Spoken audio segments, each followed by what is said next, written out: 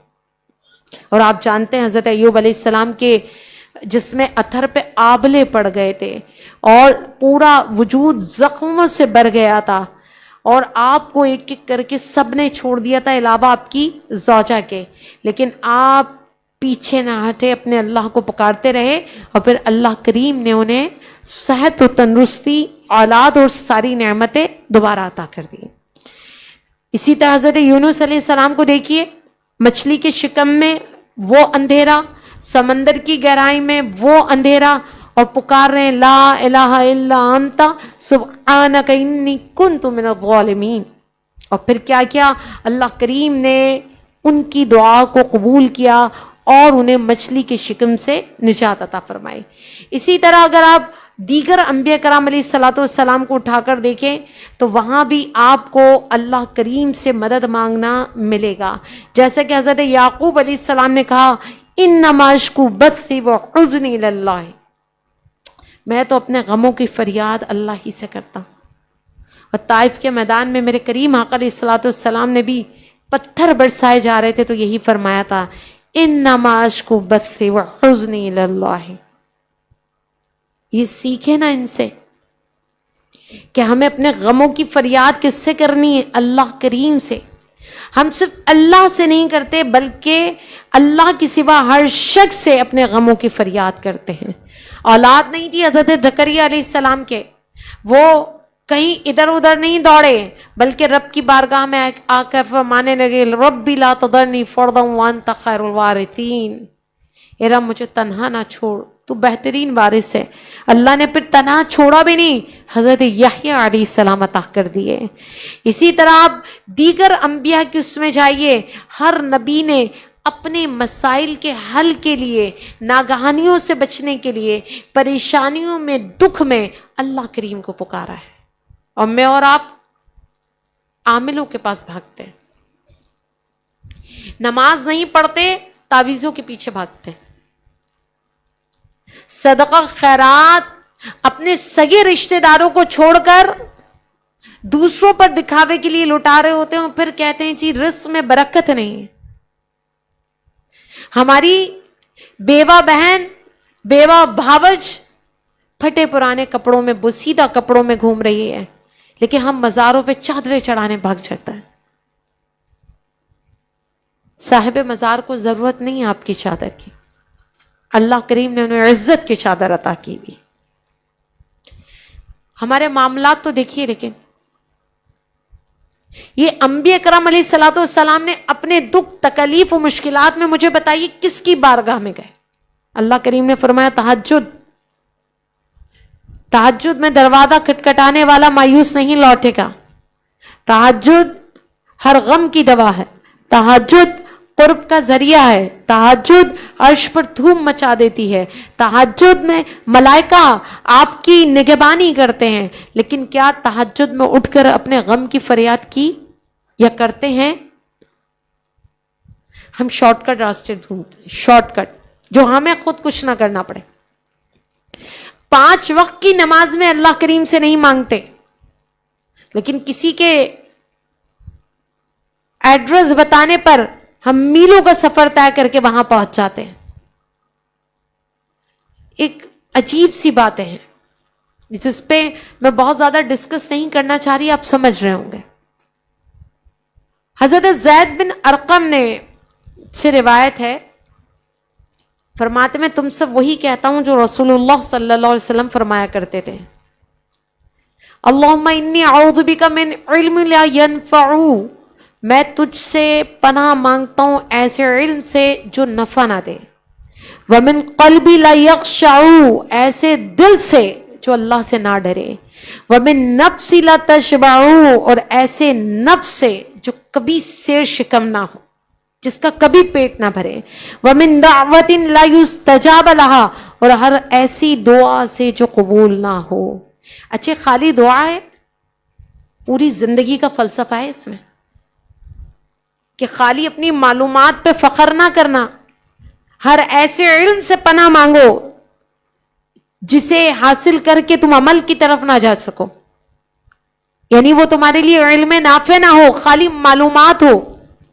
ایسے دل سے جس میں اللہ کا خوف نہ ہو. تو یعنی دل رکھنے پہ خالی شکر خدا بندی نہیں بنتا، اس دل میں خوف خدا ہونا چاہیے. دعا کی دعا، تربیت کی تربیت، احساس کا احساس دلایا جا رہا ہے. یعنی خالی دل رکھنے پر کمال نہیں ہے، دل میں خشیت الہی بھی ہو.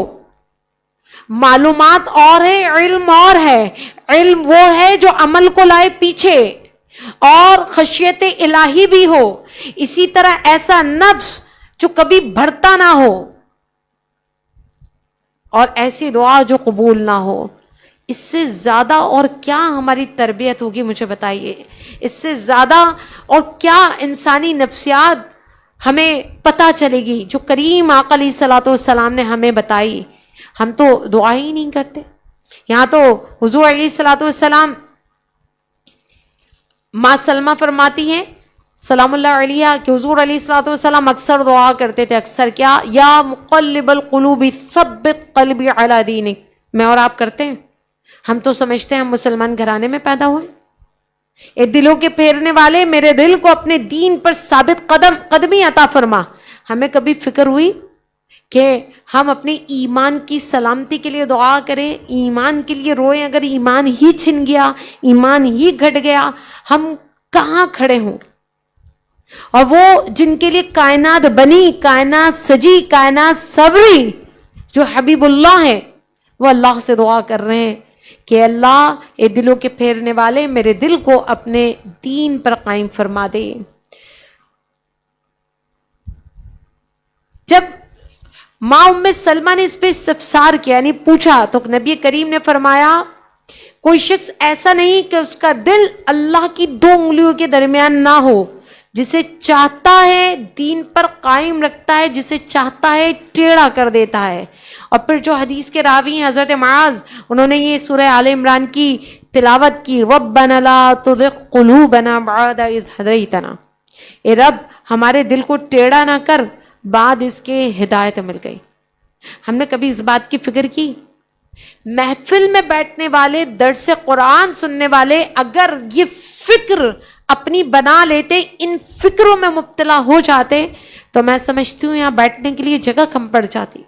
وہ سمجھتے کہ ہر جمعرات کا درس قرآن ہماری روح کی نہ صرف غذا ہے بلکہ ہمیں محاسبے کی طرف راغب کرتا ہے. اس درس کے ذریعے ہمیں حرف حرف کی لذت اور آشنائی ملتی ہے, رب کریم کا در ملتا ہے, دنیا آسان ہوتی ہے اور آخرت سنورتی ہے. لیکن ہمیں اس بات کی فکر نہیں ہے کہ ہمارا دل ہدایت سے خالی ہے یا ہدایت سے بھرا ہے. کریم آقا علیہ الصلوۃ والسلام نے تو یہ بھی فرمایا, اللہم اعنی علی ذکرک و شکرک و حسن عبادتک. ہمیں یعنی دعا مانگنی چاہیے, اللہ ہماری مدد کر اپنے ذکر پہ, اپنے شکر پہ, عبادتوں کے حسن پہ. ہماری دعا میں تو بس یہ ہوتا ہے, اللہ ہماری مشکلیں حل کر دیں, ہماری روزی روزگار بڑھا دے, ہمارے بچوں کی نکاح ہو جائے. درست ہیں یہ دعائیں بھی, بالکل درست ہے, لیکن آپ کو اپنے لیے اور اولاد کے لیے بھی تو کرنی ہے کہ اللہ کریم میری اور میری اولادوں کی مدد کرے, اس طرح کہ میں اور میری اولاد اللہ کا ذکر کرے, اللہ کریم کا شکر ادا کرے, ہمیں اللہ کریم عبادتوں کا حسن عطا کرے. لیکن ہم ایسا نہیں کرتے.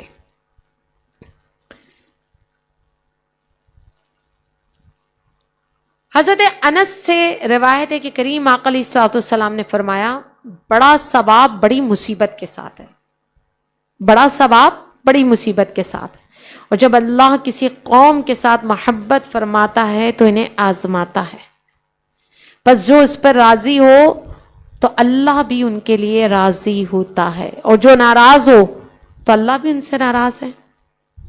جو بڑی مصیبت میں گرفتار ہیں, میں اور آپ شاید اپنی اپنی جگہ کسی نہ کسی بڑی مصیبت میں مبتلا ہوں گے, لیکن اہل غزہ سے بڑی مصیبت کسی پر نہیں ہے. جان سے, مال سے, بھوک سے, خوف سے, ہر طرح سے وہ ابتلا میں مبتلا ہیں. تو کیا خیال ہے میرا اور آپ کا, ہم ان کے غم میں نہ دل جلا سکتے ہیں, نہ ہم ان کے لیے فکر کرتے ہیں؟ تو کم از کم ہم اللہ کی بارگاہ میں دعا کر لیں. دعائے قنوت نازلہ کتابوں میں موجود ہے کہ ہر نماز کے بعد اگر یہ کروڑوں مسلمان ان غزہ کے مسلمانوں کے لیے دعائے قنوت نازلہ بھی پڑھ لیں تو یقین کریں ہماری دعاؤں کی گہرائی, ہمارا دل کے ساتھ دعا کرنا یقیناً اللہ کی بارگاہ میں مقبول ہوگا, اور اہل غزہ کی آزمائش قبول ہونے کے ساتھ ان کے لیے کشادگی کا سبب بن جائے. لیکن دعا کی طرف تو ہم غافل, دعا سے تو ہم انتہائی غافل ہیں. ہمارے پاس صرف یہی سوالات ہیں کہ ہم ان کے لیے کریں کیا. تو میں سمجھتی ہوں نہ صرف ہم اپنے لیے بلکہ اہل غزہ کے لیے دل کی گہرائیوں سے دعا کریں, دعا کی اہمیت کو سمجھیں.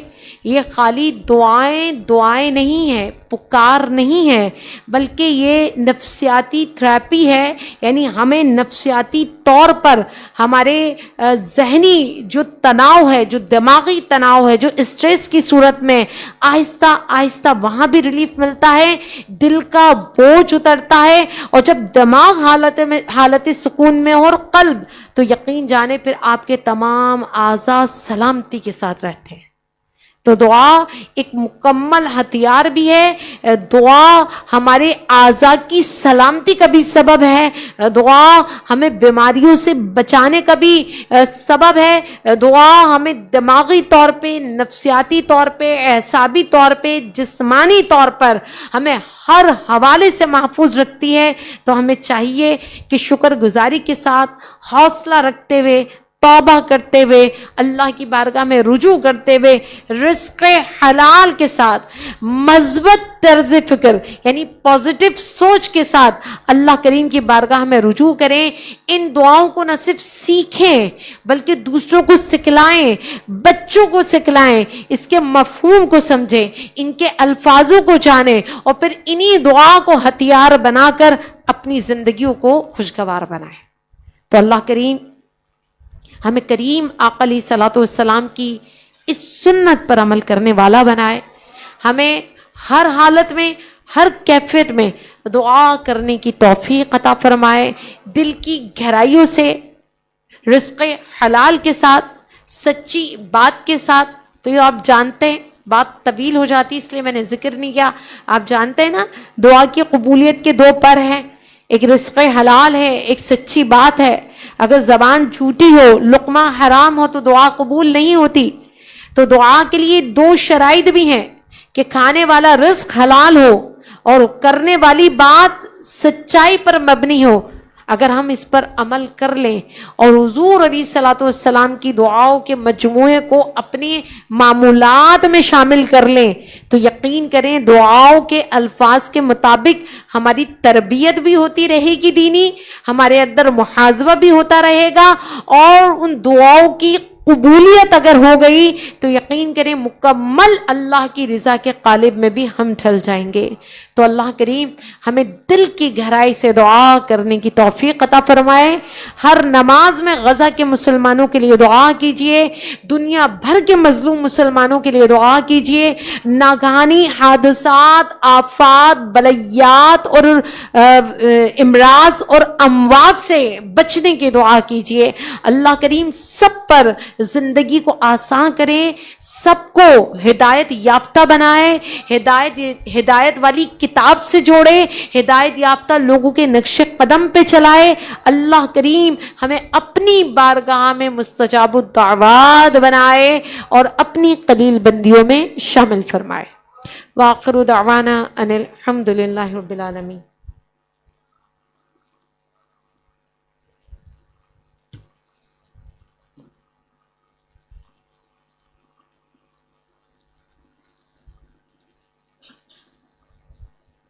بند ہو گیا تھا.